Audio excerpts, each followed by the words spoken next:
അമ്മയുടെ വേദുട്ടി കുളിയൊക്കെ കഴിഞ്ഞ് വേദു മാത്രം അടുക്കളയിലേക്ക് വന്നത് കണ്ട് അവൾക്ക് പിന്നിലേക്ക് നോക്കിയിട്ട് നിവി തിരക്കി. അമ്മ കിടക്കുവാണമ്മായി. കുളിച്ചൊന്നുമില്ല. വേദു വാടി മുഖത്തോടെ പറഞ്ഞു. അതെന്ത് കിടപ്പാണ്? ഞാനൊന്ന് നോക്കട്ടെ.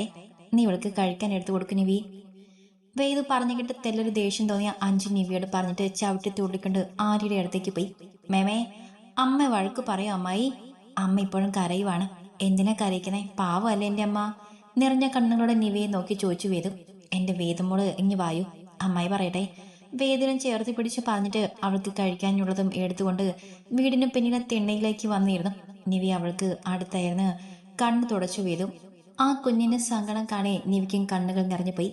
അമ്മായി, ഒരു കാര്യം പറഞ്ഞാ എന്റെ വേദ ശ്രദ്ധയോടെ കേൾക്കോ. നമ്മുടെ എല്ലാവരുടെയും സങ്കടം മാറ്റാനുള്ള വഴിയാണ്. പുട്ടും കറിയും പപ്പടവും കൂട്ടി കുഴിച്ച കുഞ്ഞൊരു ഉരുള വേദിന്റെ വായിലേക്ക് വെച്ച് കൊടുത്തിട്ടാണ് നിവി പറഞ്ഞത്. വേദു നിവിയെ നോക്കി അനുസരണയോടെ ഒന്ന് മൂളിക്കൊണ്ട് വാലിരുന്ന ആഹാരം ചവച്ചിറങ്ങി. വേദുവിന് രഞ്ജു അങ്ങനെ ഇഷ്ടമല്ലേ? അടുത്ത ഉരുള അവളുടെ വായിലേക്ക് വെച്ച് കൊടുത്തിട്ട് നിവി തിരക്കി. ഇഷ്ടാണ്, ഒത്തിരി ഇഷ്ടമാണ്. എന്റെ ബെസ്റ്റ് ഫ്രണ്ട് അല്ലേ? ഒട്ടും ആലോചിക്കാതെ ആ ഇഷ്ടം പറയുമ്പോൾ പോലും കുഞ്ഞു വേദുവിന്റെ ചുണ്ടെന്ന് വിടർന്നു കണ്ണുകൾ തിളങ്ങി. എങ്കിൽ ആ ബെസ്റ്റ് ഫ്രണ്ടിനെ വേദിന് സ്വന്തമായി കിട്ടിയാലോ? അതെങ്ങനെ കിട്ടും? നിവി ചോദിച്ചതിന് മറുചോദ്യം ചോദിച്ചു പെണ്ണ്. നമുക്ക് വേദിന്റെ അമ്മയെ രഞ്ജു അങ്കിളിനെ കൊണ്ട് കല്യാണം കഴിപ്പിക്കാം. അപ്പോ അങ്കിൾ എന്റെ വേദിന് സ്വന്തമാവൂലോ? അവൾ താടിയിൽ പിടിച്ചെന്ന് ഓമനിച്ചുകൊണ്ട് നിവി പറഞ്ഞു. അത് അത് അമ്മ കല്യാണം കഴിക്കാൻ പറഞ്ഞ അമ്മക്കറിയും. അമ്മക്കറിയുന്നത് കണ്ടാൽ എനിക്ക് കരച്ചിൽ വരും. കണ്ണിൽ വെള്ളം നിറച്ചു വെച്ചുകൊണ്ടാണ് പെണ്ണിന്റെ പറച്ചിൽ. ഇപ്പൊ ഓടിപ്പോയി പറയണ്ട, പതിയെ പതിയെ അമ്മയോട് പറഞ്ഞാൽ മതി. അമ്മയുടെ കുട്ടിക്കും രഞ്ജു അങ്ങളുടെ കൂടെ കൂട്ടാൻ ഇഷ്ടമുണ്ടെങ്കിൽ മതി അമ്മയോട് പറയുന്നത്. മോള് പറഞ്ഞ ആദ്യം എതിർത്താലും അമ്മ സമ്മതിക്കും. അവളെ തലയിൽ തലോടി ചേർത്ത് പിടിച്ചുകൊണ്ടാണ് നിവി പറഞ്ഞത്. ഞാൻ പറയാം അമ്മായി, അമ്മയെ കൊണ്ട് ഞാൻ സമ്മതിപ്പിക്കാം. എനിക്ക് രഞ്ജു അങ്ങളിനെ അത്ര ഇഷ്ടമാണ്. എൻ്റെ അമ്മയെപ്പോലെ തന്നെ എനിക്ക് ഇഷ്ടമാണ് അങ്ങളിനെയും. കുറച്ചു നേരത്തെ ആലോചനയ്ക്ക് ശേഷം പറയുമ്പോൾ അമ്മയെ വിഷമിപ്പിക്കുന്നത് ഓർത്ത് മുഖത്ത് കുഞ്ഞൊരു സങ്കടമൊക്കെ വേദുവിനുണ്ടെങ്കിലും രഞ്ജുവിനെ കുറിച്ച് പറയുമ്പോൾ ആ കണ്ണുകൾ നക്ഷത്രം പോലെ തിളങ്ങുന്നത് നിവി വ്യക്തമായി കണ്ടു. നേരത്തെ അമ്മയുടെ കല്യാണക്കാര്യം അമ്മമ്മ പറഞ്ഞപ്പോ വേദു എന്തിനാ അമ്മയ്ക്കൊപ്പം കരഞ്ഞത്? അവൾക്ക് കഴിക്കാൻ കൊടുത്ത പാത്രം കഴുകി വെച്ചുകൊണ്ടാണ് നിവി ചോദിച്ചത്. അന്നേരം അങ്കിളിന്റെ കാര്യം പറഞ്ഞില്ലല്ലോ. എന്റെ അമ്മ അങ്കിളിനെ കൊടുക്കാൻ എനിക്ക് ഒരു സങ്കടവും ഇല്ല. ചെറിയൊരു ഇളിയോടെയാണ് ഇപ്പൊ പെണ്ണ് പറഞ്ഞത്. അത്രക്കിഷ്ടാണോ നിവി രഞ്ജു അങ്കിളിനെ നിനക്ക്? അവളുടെ കവൾ തലോടിക്കൊണ്ട് നിവി തിരക്കി. ഇഷ്ടാണ്. അത് എന്തുകൊണ്ടാണെന്ന് ചോദിച്ചാൽ എനിക്കറിയൂല. എന്റെ അമ്മയെപ്പോലെ എനിക്കിഷ്ടാണ് അങ്കിളിനെ. നിഷ്കളങ്കത നിറഞ്ഞ മുഖത്തോടെ പറയുന്ന ആ കുഞ്ഞിപ്പെണ്ണിനെ അതേ വാത്സല്യത്തോടെ പുണർന്നു അവളെ നിറകിലുമ്മ വെച്ചു നിവി. അമ്മയുടെ പൊന്നെ. വേദുവിനെ കെട്ടിപ്പുണർന്ന നെറ്റിയിൽ ചുണ്ട് ചേർത്തുകൊണ്ട് വിളിച്ചു നിവി. നിവി ഉമ്മ വച്ചതും വേദു അവളെ നോക്കി നാണത്തോടെ ചിരിച്ചു. എന്തിനാ ചിരിക്കുന്നേ? അവളെ ചിരി കാണെ കുഞ്ഞിപ്പെണ്ണിന്റെ കവിളിൽ തലോടി സംശയത്തോടെ ചോദിച്ചു നിവി. ചുമ്മാ. നിവിയുടെ കണ്ണുകൾ ചുരുങ്ങിയുള്ള ആ ചോദ്യം കേൾക്കെ വേദു പുഞ്ചിരിയോടെ പറഞ്ഞുകൊണ്ട് നിവിയെ ചുറ്റിപ്പിടിച്ചിരുന്നു. രണ്ടും കൂടെ ഇവിടെ ഇരുന്ന് സയാമിസ് ഇരട്ട കളിക്കുവാണോ? ചുറ്റിപ്പിടിച്ച് ഒട്ടിയിരിക്കുന്ന വേദുവിനെ നിവിയെയും കാണെ പിന്നിൽ നിന്ന് അഞ്ചു തിരക്കി. അവിടെ നിന്ന് ഞങ്ങൾ നോക്കി കുശുമ്പ് കൂത്താതെ ഇങ്ങോട്ട് വാ പെണ്ണെ. അഞ്ജുവിന്റെ കൂർത്ത മുഖം കാണെ നിവി പറഞ്ഞതും ഒന്ന് ഇളിച്ചുകൊണ്ട് അഞ്ജു അവർക്ക് അടുത്തേക്ക് വന്നിരുന്നു. എന്റെ വേദുവിന് അവളുടെ അമ്മയ്ക്കൊപ്പം രഞ്ജു അങ്ങളുടെ കൂടെ അവരുടെ ജീവിതത്തിലേക്ക് കൂട്ടാൻ സമ്മതമാണെന്ന് നിറഞ്ഞ സന്തോഷത്തോടെ പറഞ്ഞു നിവി. ശരിയാണോ എന്ന പോലെ അഞ്ജു കണ്ണുകൾ വിടർത്തി വേദുവിനെ നോക്കി. വേദു പുഞ്ചിരിയോടെ മോളി. എന്റെ പൊന്നെ, നീ സമ്മതിച്ചെന്ന് കേട്ടപ്പോ മേമയ്ക്ക് എത്ര സന്തോഷമായെന്നറിയോ? ചേച്ചിയേക്കാൾ നീയാവും വാശി പിടിക്കാന്നാണ് മേമ കരുതിയത്. വേദുവിന് ശ്വാസം മുട്ടും വിധം അവളെ പുണർന്നുകൊണ്ട് പറയുമ്പോൾ സന്തോഷം കൊണ്ട് അഞ്ജുവിന്റെ കണ്ണുകൾ നിറഞ്ഞുപോയി.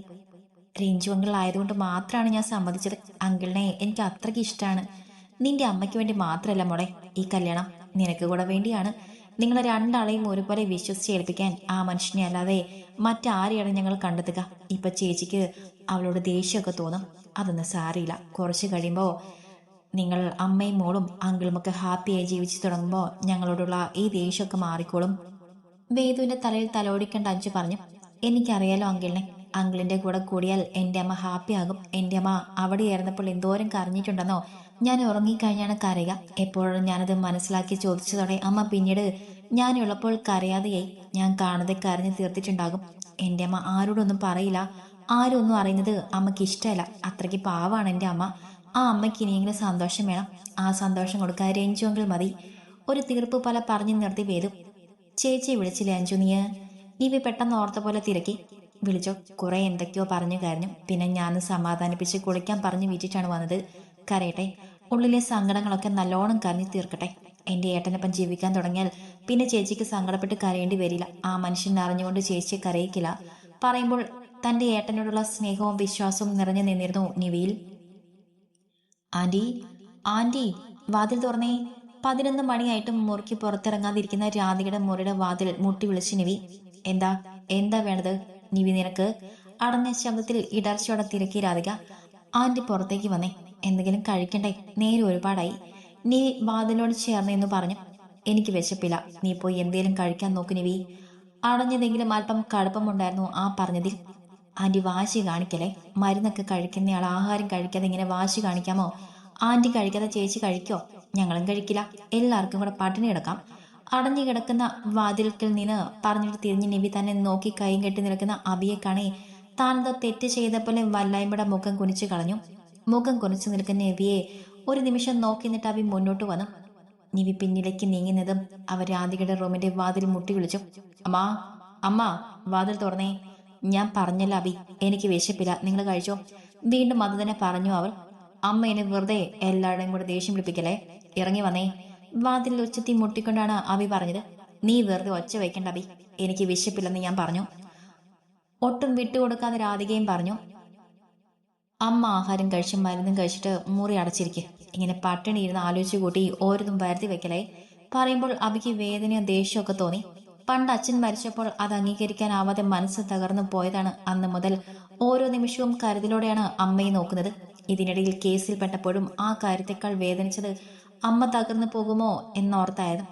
എന്തോ അന്ന് ദൈവം കാത്തു. ഇന്നിപ്പോ ആരെ ഓർത്ത് അതുപോലെ അമ്മയുടെ മനസ്സ് വേദനിക്കുന്നുണ്ട്. അബി വീണ്ടും വാതിൽ മുട്ടി വിളിക്കുമ്പോൾ വേദനയോടെ ഓർത്തു. നീ പോയി വല്ലതും കഴിക്കാൻ നോക്ക് അബി, എനിക്ക് തീരെ വിശപ്പില്ല. അമ്മ പ്ലീസ്, വാതിൽ തുറന്ന് പുറത്തേക്ക് വാ, എല്ലാത്തിനും നമുക്ക് പരിഹാരം ഉണ്ടാക്കാം. അവരുടെ വാശി അറിയുന്നത് കൊണ്ട് തന്നെ അബി നയത്തിൽ പറഞ്ഞു. അബി അത്രയേറെ കെഞ്ചി പറഞ്ഞിട്ടും ആ ദിവസം മുഴുവൻ രാധിക വാതിൽ തുറക്കുകയോ പുറത്തേക്ക് ഇറങ്ങുകയോ പച്ചവെള്ളം പോലും കുടിക്കാൻ കൂട്ടാക്കുകയോ ചെയ്തില്ല. അവരുടെ ആ പ്രവൃത്തി മനം നൊന്ത് വേദനിച്ചു. ഇനി എന്ത് ചെയ്യണമെന്നറിയാതെ മക്കളും പുറത്ത് ഒരേ ഇരിപ്പിരുന്നു. രാത്രിയായതോടെ വാതിൽ പൊളിക്കാൻ പോലും തോന്നിപ്പോയി അബിക്ക്. പക്ഷെ മുന്നിൽ കണ്ണ് നിറച്ചിരിക്കുന്നതിനെയൊക്കെ കണ്ടപ്പോൾ അതിനുമാവാതെ പോയി അവനും. ഞാൻ കാണാണ് അല്ലേ അബി അമ്മ പട്ടിണി കിടക്കുന്നത്? എനിക്ക് പറ്റാഞ്ഞിട്ടാണടാ. എന്നെപ്പോലെ ശാപം പിടിച്ചൊരു ജന്മമേ വേണ്ടായിരുന്നു. സ്വയം തലയിൽ തല്ലിക്കൊണ്ട് വിങ്ങി പൊട്ടി കരഞ്ഞുപോയി ആര്യ. അവളുടെ അവസ്ഥ കാണാൻ സങ്കടം തോന്നിയെങ്കിലും ആരൊന്നും മിണ്ടിയില്ല. ഈ സങ്കടങ്ങൾക്കെല്ലാം ഒടുവിൽ അവൾക്കിനി മുന്നോട്ടുള്ള ജീവിതം സന്തോഷം തന്നെയാകും എന്ന ശുഭപ്രതീക്ഷയായിരുന്നു അതിന് കാരണം. ഏട്ടാ, നിരഞ്ജൻ ഫോൺ എടുത്തതും വിങ്ങിക്കരഞ്ഞിട്ട് നിവി വിളിച്ചു. കുഞ്ഞേ, മോളെ, എന്താടി? രാവിലെ ഉറക്കത്തിൽ കിടന്നവനെ ഫോൺ വിളിച്ചാണ് നിവി. പെണ്ണിന്റെ കരച്ചിൽ ശബ്ദം കേൾക്കെ ആ ക്ഷീണത്തിലും പിടഞ്ഞെഴുന്നേറ്റുകൊണ്ടാണ് വേവലാതിയുടെ നിരഞ്ജൻ ചോദിച്ചത്. എനിക്ക് ഏട്ടനെ കാണാം. വേഗം ഒന്ന് വരുമോ? ഞാൻ വീടിന്റെ മുറ്റത്ത് തന്നെ നിൽക്കാം. എനിക്ക് ഏട്ടനോട് സംസാരിക്കണം. ഇവിടെ ആകെ പ്രശ്നമാണ് ഏട്ടാ, എനിക്ക് പേടിയാവുന്നു. അപ്പോഴും വിങ്ങി പൊട്ടിക്കൊണ്ട് തന്നെ പറഞ്ഞു നിവി. കുഞ്ഞി, ഏട്ടൻ ഇപ്പൊ വരാട്ടോ. എന്റെ മോളിങ്ങനെ കരയല്ലേ. എന്ത് പ്രശ്നമാണെങ്കിലും ഏട്ടനില്ലേ കൂടെ. 5 മിനിറ്റ്, ഏട്ടനിപ്പോ അങ്ങെത്തും. ഏട്ടന്റെ കുട്ടി ഫോൺ വെച്ചു. നിരഞ്ജൻ പറഞ്ഞത് മൂക്ക് വലിച്ചൊന്ന് ഏങ്ങിക്കൊണ്ട് നിവി ഒന്ന് മോളി. വെപ്രാളത്തിൽ ഫ്രഷായി പല്ലൊന്ന് തേച്ചൊന്ന് വറ്റി ശാരദമ്മയോട് കാര്യം പറഞ്ഞിട്ട് നിരഞ്ജൻ കാറെടുത്ത് അബിയുടെ വീട്ടിലേക്ക് പാഞ്ഞു വന്നു. ഗേറ്റിന് പുറത്ത് കാർ നിർത്തി ഇറങ്ങിയ നിരഞ്ജൻ ഗേറ്റ് തുറന്ന് നിവി ഓടി വന്ന് അവന്റെ നെഞ്ചിലേക്ക് ചാഞ്ഞു. കുഞ്ഞി, എന്താ മോളെ, ഇവിടെ എന്താ പ്രശ്നം? അബി അവനെവിടെ? അവളോട് നെഞ്ചോട് ചേർത്ത് പൊതിഞ്ഞു പിടിച്ച് എന്നിട്ട് നിരഞ്ജൻ തിരക്കി. ജിത്തുവേട്ടൻ വീടിന്റെ ഉള്ളിലുണ്ട്. എല്ലാവരും സങ്കടത്തിലാണ് ഏട്ടാ. ഇന്നലെ രാവിലെ മുതൽ ആന്റി മുറി അടച്ചിരിക്കുക. ഏട്ടൻ തന്നെ എല്ലാത്തിനും ഒരു പരിഹാരം കാണണേ. കരഞ്ഞുകൊണ്ട് തന്നെ നിവി ഇന്നലെ മുതൽ നടന്ന സംഭവങ്ങൾ ഓരോന്നായി നിരഞ്ജനോട് പറഞ്ഞു. ആവശ്യമില്ലാത്ത ഓരോരോ വാശികളല്ലേ കുഞ്ഞിതൊക്കെ. ഇപ്പൊ തന്നെ ഇതൊക്കെ ആരോട് സംസാരിക്കേണ്ട കാര്യം എന്തായിരുന്നു? നിന്റെ ആന്റിക്ക് നീയും ശരി തന്നെ, നിന്റെ ആന്റിയും ശരി തന്നെ. ഇതൊക്കെ കേട്ടപ്പോ എനിക്ക് തന്നെ എത്ര ദേഷ്യം വന്നു. നിന്നോടുള്ള സ്നേഹം കൊണ്ട് അതൊക്കെ മറന്നു കളയാൻ എനിക്ക് പറ്റി. അതുപോലെ എല്ലാവർക്കും ആവണമെന്നില്ല കുഞ്ഞി. ഇങ്ങനെ ഓരോന്നും കാണിച്ചു കൂട്ടുമ്പോ ആർക്ക് വിഷമം ഉണ്ടാവില്ലേ? അതിന്റെ മനസ്സും മനസ്സിലാക്കണ്ടേ? ഇതൊക്കെ അടിച്ചേൽപ്പിക്കേണ്ട കാര്യമാണോ? അല്പം ദേഷ്യത്തിൽ തന്നെ ചോദിച്ചു നിരഞ്ഞൻ. ഇങ്ങനെ ദേഷ്യപ്പെടല്ലേ ഏട്ടാ, എന്ത് ചെയ്യാൻ പറ്റുന്നെന്ന് ഒന്ന് നോക്കുവോ? എല്ലാരും സങ്കടത്തിലിരിക്കുവാണ്. കണ്ണൊക്കെ നിറഞ്ഞൊഴുക്കി മൂക്കും വലിച്ചു വിറച്ചുകൊണ്ട് പറയുമ്പോൾ നിറഞ്ഞിന് എന്തെങ്കിലും ചെയ്യാൻ കഴിയുമെന്നൊരു പ്രതീക്ഷയിലായിരുന്നു നിവി. നിന്നെ വഴക്ക് പറയുവല്ല കുഞ്ഞി വേണ്ടത്. നല്ല തല്ല് തരണം നിനക്ക്. എടുത്തു ചാടി ഓരോന്നും ചെയ്തു വെച്ചിട്ട് ഇങ്ങനെ കരഞ്ഞാൽ മതിയല്ലോ. ഞാൻ തന്നെയാണ് നിന്നിങ്ങനെ ആക്കിയത്. അതുകൊണ്ട് ആരും കുറ്റം പറയാനും പറ്റില്ലല്ലോ. കണ്ണ് പൊട്ടും വിധത്തിൽ വഴക്ക് പറഞ്ഞുകൊണ്ട് തന്നെ അവളുടെ മുഖം പിടിച്ചുയർത്തി കവിളിലൂടെ ഒഴുകുന്ന കണ്ണുനീര് തുടച്ചു കൊടുക്കുമ്പോൾ ആ കണ്ണുനീർ കണ്ട നിരഞ്ജന നെഞ്ചു വല്ലാതെ നൊന്തു. കണ്ണ് നിറഞ്ഞുപോയി. ഏട്ടാ, സങ്കടം കൊണ്ട് വിങ്ങിക്കൊണ്ടവൾ വിളിച്ചു. ഇനിയിപ്പോ ഇങ്ങനെ നീങ്ങിട്ട് എന്തിനാ? വാ, ഞാൻ സംസാരിക്കാം ആര്യോടുമൊക്കെ. അവളുടെ സങ്കടം കാണി കൂടുതൽ പറയാൻ കഴിയാതെ നിരഞ്ജൻ പറഞ്ഞു. ഏട്ടനെയാണ് ചേച്ചിക്ക് വേണ്ടി ഞങ്ങൾ കണ്ടുവെച്ചെന്ന് ചേച്ചിക്ക് അറിയൂല. തെറ്റ് ചെയ്ത കുട്ടിയെപ്പോലെ മുഖം കുനിച്ചു നിന്നുകൊണ്ട് നിവി മെല്ലെ പറഞ്ഞു. ആ നിൽപ്പ് കാണാൻ നിരഞ്ജന് പാവം തോന്നി. തനിക്ക് വേണ്ടി താൻ ഒറ്റയ്ക്കാവാതെ ഇരിക്കാൻ വേണ്ടി ആരെയും വേദമോളെയും ഒറ്റയ്ക്കാവാതെ ഏൽപ്പിക്കാൻ തന്നെക്കാളും വിശ്വസിക്കാൻ പറ്റിയ ആളെ അവൾക്കറിയില്ല. അതൊക്കെ ആലോചിച്ച് വെച്ച് തങ്ങൾ രണ്ടാൾക്കും വേദമോൾക്കും വേണ്ടിയാണ് എന്റെ കുഞ്ഞ് ഇത്രയൊക്കെ ചെയ്തത്. ഇതൊന്നും എനിക്കറിയാതെയല്ല. പക്ഷേ അമ്മായി അമ്മയ്ക്കും മരുമോൾക്കും ഇത്തിരി ധൃതി കൂടിപ്പോയി. അതുകൊണ്ടാണ് ഇപ്പൊ ഇങ്ങനെ സങ്കടപ്പെടുന്നത്. മനസ്സിലോർത്ത് ശ്വാസം ഒന്ന് ആഞ്ഞു വലിച്ചു വിറ്റുകൊണ്ട് കണ്ണും മുഖവും ഒക്കെ തുടച്ചുകൊണ്ട് നിൽക്കുന്നവളെ ചേർത്ത് പിടിച്ച് നെറ്റിയിൽ മുത്തി നിറഞ്ഞൻ. ഇനിയും കരയണ്ട, ഏട്ടൻ നോക്കിക്കോളാം. ആർക്കും വിഷമം ഉണ്ടാവാതെ ഇതെങ്ങനെ പരിഹരിക്കാൻ പറ്റുമെന്ന് ഏട്ടൻ നോക്കട്ടെ പറഞ്ഞ് ആശ്വസിപ്പിച്ചുകൊണ്ട് നീവിയെ ചേർത്ത് പിടിച്ച് വീടിനുള്ളിലേക്ക് നടന്നു നിരഞ്ജൻ. ഒന്നും മിണ്ടാതെ നെഞ്ചിൽ നിറഞ്ഞിരിക്കുന്ന എന്തൊക്കെയോ നോവ് അടക്കി പിടിച്ച് ഏട്ടൻ്റെ ഒപ്പം നടന്ന് ഏട്ടന്റെ ജീവന്റെ ജീവനായ കുഞ്ഞി. അഫി, എന്തവിടെ പ്രശ്നം? വീടിനകത്തേക്ക് കടന്നു വന്ന നിരഞ്ജൻ നിവിയെ നെഞ്ചോട് അടക്കി പിടിച്ചുകൊണ്ട് തന്നെ ചോദിച്ചു. നിരഞ്ജന്റെ നെഞ്ചോട് ചേർന്ന മുഖം കുണിച്ചു നിൽക്കുന്ന നിവിയെ ഒന്ന് നോക്കി അബി. ഇന്നലെ രാവിലെ മുതൽ ഈ നേരം വരെയും താൻ അവളെ ചേർത്ത് പിടിക്കുകയോ ഒരു വാക്കും മിണ്ടുകയോ ചെയ്തിട്ടില്ല. ദേഷ്യം കൊണ്ടല്ല, മനസ്സ് നേരെ നിൽക്കാത്ത അവസ്ഥയിൽ നിന്ന് ഒന്നിനും കഴിഞ്ഞില്ല എന്നതാണ് സത്യം. അതിന് പെണ്ണേട്ടനെ വിളിച്ചു പറ്റിയതാവോ അബി? നിരഞ്ജൻ വീണ്ടും വിളിച്ചതും ആലോചനയുടെ നിന്നവൻ ഞെട്ടി മുഖമൊന്നുയർത്തി നോക്കി. അത് പിന്നെ എന്തു പറയണമെന്നറിയാതെ വിക്കിക്കൊണ്ടവൻ നിവിയെയും നിരഞ്ജനെയും മാറി മാറി നോക്കി. അവളെ നോക്കണ്ട, കുറേയേറെ അവൾ പറഞ്ഞു. എന്തായാലും കാര്യങ്ങൾ ഇത്രയും ആയ സ്ഥിതിക്ക് ഞാൻ ആര്യോടൊന്ന് സംസാരിച്ചോട്ടെ അബി. വിഷമത്തിൽ ആരെയും നോക്കാതെ വേദന ചുറ്റിപ്പിടിച്ച് മുഖം കുണിച്ചിരിക്കുന്ന ആര്യൊന്ന് നോക്കിയിട്ടാണ് നിരഞ്ജൻ പറഞ്ഞത്.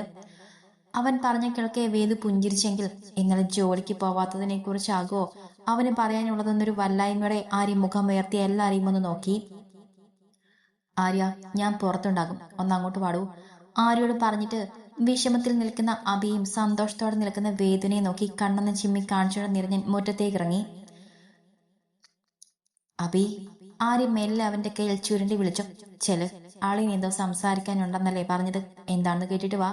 കരഞ്ഞു കരഞ്ഞ് കണ്ണുനീർ വറ്റിയ ആര്യയുടെ കണ്ണുകളിൽ നോക്കി കവളിൽ കൈ ചേർത്ത് വെച്ച് അബി പറഞ്ഞു.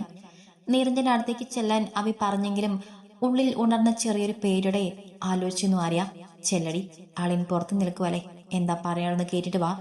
ആര്യയുടെ കവളിൽ തട്ടിക്കൊണ്ടാണ് അബി പറഞ്ഞത്. മെല്ലെ എന്ന് മോളിക്കണ്ട് ആര്യ നിരഞ്ജന് പിന്നാലെ മുറ്റത്തേക്ക് ഇറങ്ങി ചെന്നു.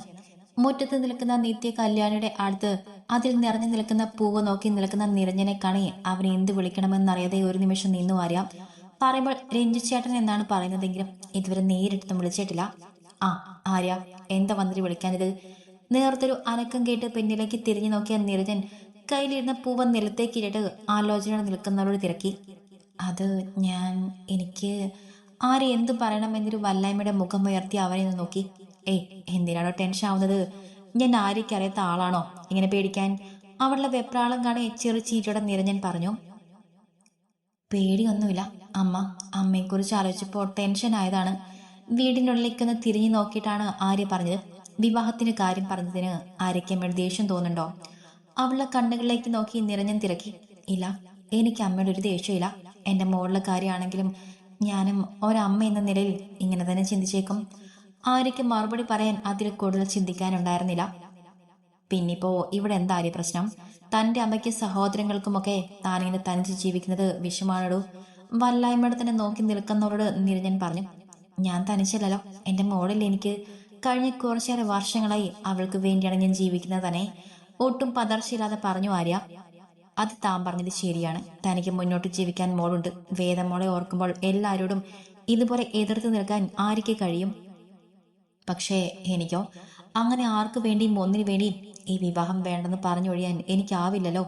എന്താ എന്താ പറഞ്ഞേ? നിരഞ്ജൻ പറഞ്ഞു നിർത്തിയതും വ്യക്തമായി കാര്യം മനസ്സിലായില്ലെങ്കിലും എന്തോ ഒരു സംശയത്തോടെ തിരക്കി ആര്യ. എടോ, ഇയാൾക്ക് വേണ്ടി എല്ലാവരും കൂടെ കണ്ടെത്തിയ ആള് ഞാനാണ്. നിരഞ്ജൻ പറഞ്ഞതും ഞെട്ടിപ്പടഞ്ഞുകൊണ്ട് അവൾ മുഖമുയർത്തി അവനെ തുറച്ചു നോക്കി. എന്നെ നോക്കി പേടിപ്പിക്കണ്ട. കുഞ്ഞിയാണ് ആദ്യം ഈ കാര്യം എന്നോട് പറഞ്ഞത്. ആദ്യം അവളെ വഴക്കു പറഞ്ഞു ഞാൻ. പിന്നീട് അബിയുമായിട്ട് ഈ കാര്യം സംസാരിച്ചപ്പോൾ എല്ലാവർക്കും താല്പര്യമുണ്ടെന്ന് എനിക്ക് മനസ്സിലായി. വേണ്ട വേണ്ട, ഇനിയൊന്നും പറയണ്ട. നിവിക്ക് ഒരു ബുദ്ധിമുട്ടാവാതെ ഞാനും എൻ്റെ മോളും ഇവിടുന്ന് പോയിക്കോളാം. നിരഞ്ജൻ പറഞ്ഞ് തീരെ മുൻപ് ചെവി പൊത്തിപ്പിടിച്ചുകൊണ്ട് നിറഞ്ഞൊഴുകുന്ന കണ്ണുകളോടെ ആര്യ പറഞ്ഞു, ഈ കരച്ചിൽ നിർത്താരിയെ, എന്നിട്ട് ഞാൻ പറയുന്നത് മുഴുവനും കേൾക്കുവോ? ഇത്തിരി ദേഷ്യത്തിൽ ഉറക്കെ പറഞ്ഞു നിരഞ്ജൻ. അവന്റെ മുഖത്തെ ദേഷ്യം കാണാൻ നിവിയെക്കുറിച്ച് അങ്ങനെ പറഞ്ഞത് അവന് ഇഷ്ടമായില്ലെന്ന് തോന്നിയതുകൊണ്ടും അവളെ അങ്ങനെ പറയേണ്ടിയിരുന്നില്ല എന്ന ചിന്ത കൊണ്ടും ആര്യ നടങ്ങി നിന്നു. എടോ, താൻ ഈ വീട്ടിൽ എത്ര കാലം താമസിച്ചാലും എന്റെ കുഞ്ഞിനെ തള്ളി പറയില്ല, ചേർത്ത് പിടിക്കുകയുള്ളൂ.